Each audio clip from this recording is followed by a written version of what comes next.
बेशुमार भाइयों को शहीद कर दिया है, जख्मी कर दिया है। ये यहूदियों से भी पहली नस्ल है। इन जालिमों को शर्म नहीं आती। इस रोड पे जहाँ पे खून ही खून है, गोलियां मार रहे हैं हमारे भाइयों को। क्या तमाशा है ये? आप हमारे पैसों पे पलते हैं। ये गोलियां हमारे टैक्स के पैसे से खरीदते हमें मार रहे हो। जालिमों, यहाँ जवाब न दिया, कब्र में तो दौड़ गए। कलमा नहीं पड़ता तुम क्या? इतना तो श्रीनगर में हमारे ऊपर जुल्म नहीं हुआ। ये क्या कर रहे हो? इंटरनेशनल मीडिया, भाई सारी दुनिया, ह्यूमन राइट ऑर्गेनाइजेशन, कहाँ मर गए आप सब लोग?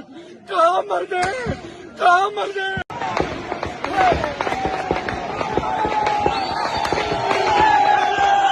लगातार फायरिंग जारी है।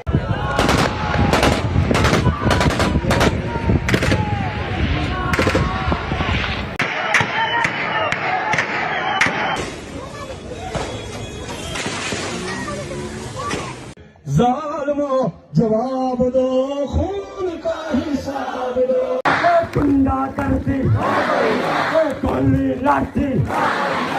वतन, ये वतन, इसकी हिफाजत, इसकी खातिर। पाकिस्तानी कंट्रोल्ड कश्मीर के अंदर इस वक्त क्या चल रहा है? मुजाहिरीन पर सरेआम गोलियां क्यों चलाई जा रही हैं?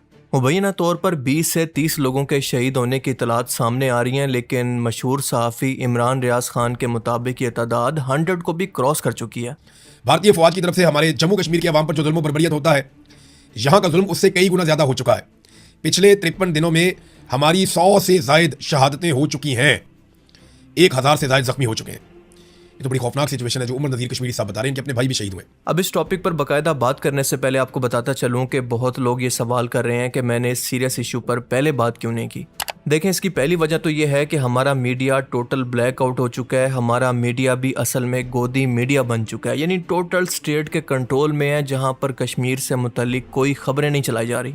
और जो खबरें चल भी रही हैं वो झूठी या फिर मैनिपुलेटेड हैं, प्रोपेगेंडा किया जा रहा है, जो कि कश्मीर के अवाम कन्फर्म भी कर रहे हैं कि ऐसा कुछ नहीं हो रहा।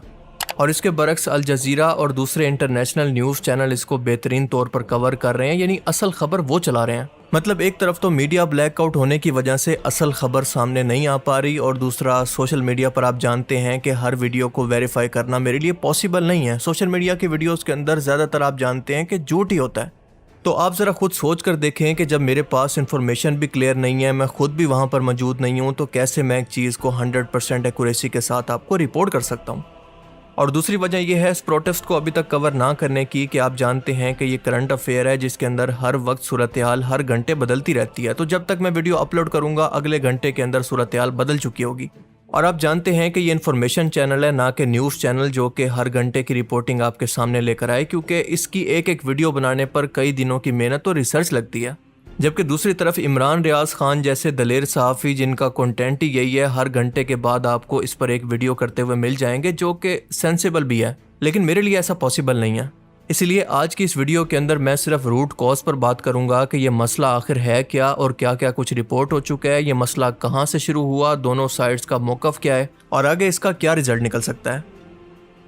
देखें, कश्मीर असम्बली की टोटल 45 सीट पर हमेशा इलेक्शन होता है, जिनमें से 33 पर कश्मीर में रहने वाले शहरी वोट करते हैं, जबकि 12 सीटें रेफ्यूजीज़ की हैं। 1945 यानी पार्टीशन और फिर इसके बाद 1965 की जंग के बाद जो मुहाजिरीन इंडियन ऑक्युपाइड कश्मीर से पाकिस्तानी कश्मीर के अंदर आए थे वो तकरीबन 20 से 22 लाख के करीब थे। और जब ये यहाँ पर आए तो सवाल पैदा हुआ कि पॉलिटिकली तौर पर कश्मीर को ये कैसे रिप्रेजेंट करेंगे, क्योंकि ये बहुत बड़ा नंबर है। 1975 का आज़ाद जम्मू कश्मीर के आइन का आर्टिकल 20 ये कहता है कि इन लोगों को जो कि हिंदुस्तान साइड के कश्मीर से यहाँ पर आए थे, इनको टोटल 12 सीटें दी जाएंगी और इन सीट्स पर मुख्तलिफ इलाकों से आए लोग शामिल हो सकते थे, चाहे इस वक्त वो पाकिस्तान के किसी भी कोने में रह रहे हों। अब मसला ये है कि इन 12 सीट्स को सिर्फ चंद हज़ार वोट लेकर कोई भी जीत जाता है और कश्मीर के बाहर बैठकर कश्मीर को रिप्रेजेंट करने पहुँच जाता है। मतलब आसान अल्फाज के अंदर इस्लामाबाद के वफादार जो कि कश्मीर के अंदर नहीं रहते, उनको ये सीट्स बांट दी जाती हैं और ये वो लोग हैं जिनको कश्मीर के हालात का कुछ नहीं पता। और उससे भी बढ़कर जुल्म ये है कि कश्मीर की तमाम बड़ी मिनिस्ट्रीज़ भी इन्हीं 12 सीट्स को दे दी जाती हैं। जब 2023 के अंदर इन्हीं 12 सीट्स की वजह से इमरान खान की हुकूमत को गिराया गया तो तब कश्मीरी अवाम को ये सारी गेम समझ में आ गई कि कैसे इन सीटों को पॉलिटिकल इंजीनियरिंग के लिए इस्तेमाल किया जा रहा है। और आज इन्हीं सीट्स को ख़त्म करवाने के लिए यानी इन 12 सीट्स को ख़त्म करने के लिए ये एहतजाज पूरे कश्मीर के अंदर फैल चुका है, जिसको ख़त्म करने के लिए ताकत का इस्तेमाल किया जा रहा है। और इस एहतजाज को जो जमात लीड कर रही है उसका नाम है अवामी एक्शन कमेटी, जो कि कश्मीर के लोगों पर ही मुश्तमिल है। इसका किसी पॉलिटिकल पार्टी से कोई ताल्लुक नहीं है। मई 2023 के अंदर जिस वक्त गंदम की शॉर्टेज हुई थी तो तमाम पॉलिटिकल पार्टी से तंग आकर कश्मीरियों ने अपनी एक इंडिपेंडेंट जमात बनाई थी, जिसका किसी सियासी जमात से कोई ताल्लुक ना हो, जो सिर्फ कश्मीर के हकूक़ के लिए लड़ सके, इनके हकूक़ के लिए एहतजाज कर सके। जिस जमात को अवामी एक्शन कमेटी का नाम दिया गया, जो कि शुरू के अंदर सिर्फ बिजली की कीमतें, गंदम की कीमत पर एहतजाज करती रही और इसके अलावा इसकी डिमांड थी कि वज़ीरों मुशीरों के प्रोटोकॉल और इनकी शाह खर्चियों को ख़त्म किया जाए। और हुकूमत ने तकरीबन इनकी सभी डिमांड्स को मान भी लिया था। इसके बाद मई 2024 के अंदर एक बार फिर से ये एहतजाज करते हैं तो दंगे फसाद शुरू हो जाते हैं, जिसके अंदर 5 लोग मारे जाते हैं। और इस वक्त इनका मौक़िफ़ ये था कि हुकूमत ने इनसे जो वादे किए थे वो पूरे नहीं किए। और अगर इस वक्त की बात करें तो इस वक्त इनकी डिमांड है कि इन 12 सीटों को ख़त्म किया जाए और जो कश्मीरी मुल्क से बाहर हैं इनको भी वोटिंग का हक दिया जाए और इलेक्शन से पहले ये काम किया जाए, वरना बहुत बड़ा लॉन्ग मार्च होगा। पर इस वक्त जो आप सूरत हाल देख रहे हैं वो दरअसल इलेक्शन का पहला फेज़ होने के बाद इस लॉन्ग मार्च को रोकने के दौरान की फुटेजेस के तौर पर देख रहे हैं। मतलब इन लोगों की कंसर्न्स को, इन लोगों की बातों को सुने बगैर इलेक्शन का पहला मरला कश्मीर के अंदर मुकम्मल हो चुका है और हमारी स्टेट ने इनको एहतजाज करने पर कलअदम और गद्दार डिक्लेयर भी कर दिया है। कलअदम अवामी एक्शन कमेटी के मुसल्ला जत्थों की रावलाकोट में जबरदस्ती दाखिले की कोशिश, कानून नाफिज करने वाले एहलकारों पर फायरिंग कर दी। गोलियां हमारे टैक्स के पैसे से खरीदते। अब दोनों साइड्स का मौक़िफ़ ये है कि मुजाहिरीन ये कहते हैं कि इन पर डायरेक्ट फायरिंग की गई है और 20 से 30 लोगों की जान जा चुकी है, जबकि हुकूमत का मौक़िफ़ है कि ये लोग असला उठाकर पुलिस पर फायरिंग कर रहे हैं, जिसकी वजह से एक पुलिस वाला भी मारा गया। और इसी हमले के बाद इन पर क्रैकडाउन शुरू किया गया। यानी वही पुराना स्क्रिप्ट के जो शख्स भी अपने हक के लिए आवाज़ उठाए, इसको एंटी नेशनल, गद्दार, रा के एजेंट, मुल्क दुश्मन, मुसल्ला जत्थे के सर्टिफिकेट बांटना। हमारे बहुत सारे भाई जख्मी हो चुके हैं, अल्लाह की जात हमारे भाइयों की हिफाजत करे। अपने ही लोग सिविल कपड़ों के अंदर मुजाहिरीन के अंदर घुसाकर पहले सिक्योरिटी फोर्सेस पर हमला करवाना और इसी को बुनियाद बनाकर इन मुजाहिरीन को कुचल देना।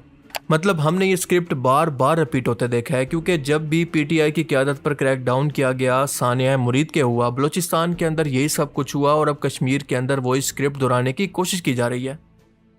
पर मुझे सबसे ज़्यादा दुख हो रहा है हमारे मीडिया पर, क्योंकि हमारे मीडिया और इंडियन गोदी मीडिया के अंदर कोई फ़र्क बाकी नहीं रहा।